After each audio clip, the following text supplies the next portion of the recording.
Hi, let's understand what can be the barriers of effective communication in this video. जो हमारा communication होता है उसमें बहुत टाइप्स ऑफ बैरियर्स हम देख सकते हैं.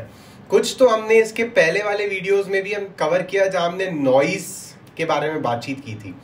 यहाँ हम उसके थोड़े और ऊपर जाएंगे और ऑर्गेनाइजेशनल लेवल पे किस टाइप के बैरियर्स हो सकते हैं वो देखेंगे.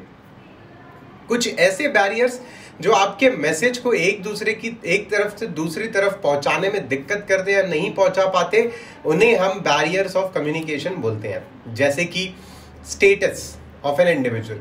लेट्स से मेरे को अगर कोई बोले कि आप कंपनी के सीईओ को जाके इंफॉर्मेशन पास ऑन करके आइए या उन्हें आप फीडबैक दीजिए, मैं अपने आप रिलक्टेंट हो जाऊंगा. मैं बोलूंगा यार मैं एक छोटा सा एम्प्लॉई हूँ ऑर्गेनाइजेशन का, 10,000 12,000 रुपये महीने का कमाता हूँ, मेरा कोई औहदा नहीं है, कोई रुतबा नहीं है.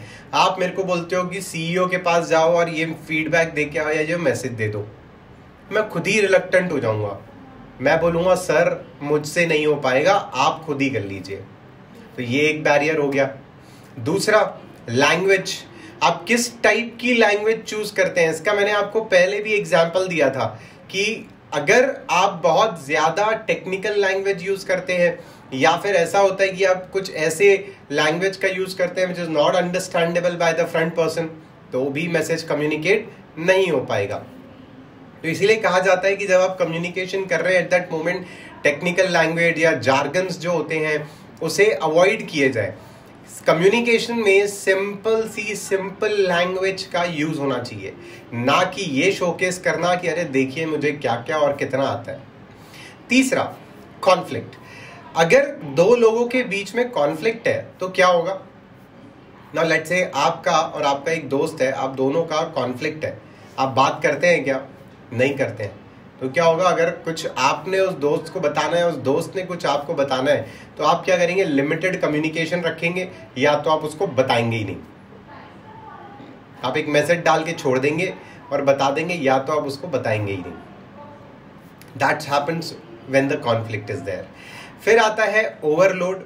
अब समझ लीजिए कि मैंने आपको बहुत सारी इंफॉर्मेशन एक बार में पास ऑन कर दिया. अरे ये भी करना है, वो भी करना है, ऐसे भी करना है, इसको करने के लिए ये करो, उसको करने के लिए ये करो, आप एक्स पर्सन से बात करो, उससे पेमेंट मंगवाओ, वाई पर्सन को ऑर्डर प्लेस करो. इतने सारे काम अगर आपको एक साथ दे दिए जाएंगे तो हो सकता है कि कुछ इंफॉर्मेशन मिस हो जाए और फिर वो काम आप ना कर पाए. अगर करें तो हो सकता है कि गलत हो जाए. एंड देन आता है डिस्टेंस. आपने ये चीज ऑब्जर्व की होगी कि जब व्हाट्सएप पे या टेक्स्ट मैसेज में कोई मैसेज आता है हमें, तो हम उसको रिस्पॉन्ड आजकल ऐसे इमीडिएटली नहीं करते. हमें ऐसा हो चुका है कि यार ठीक है कर देंगे, अनलेस और अनटिल आप उस इंसान से बात करने के लिए वेट कर रहे थे तो आप इमीडिएट रिस्पॉन्स दे देते हैं, अदरवाइज आप रुके रहते हैं, आराम से बिल्कुल चलने देते हैं. इसका मतलब क्या है, इसका मतलब ये है कि जो इंसान जितना ज्यादा डिस्टेंस में होता है उसको रिस्पॉन्ड करने में हम उतना ही समय लेते हैं. It is easier to respond to the people who are near by you. आसपास में आमने सामने बात कर रहे हैं, प्रॉब्लम सामने रखी है, आपने सोल्यूशन दे दिया. आपने प्रॉब्लम सॉल्व सामने रखा, उसने सोल्यूशन दे दिया, तो वहीं कहीं बात खत्म हो जाएगी.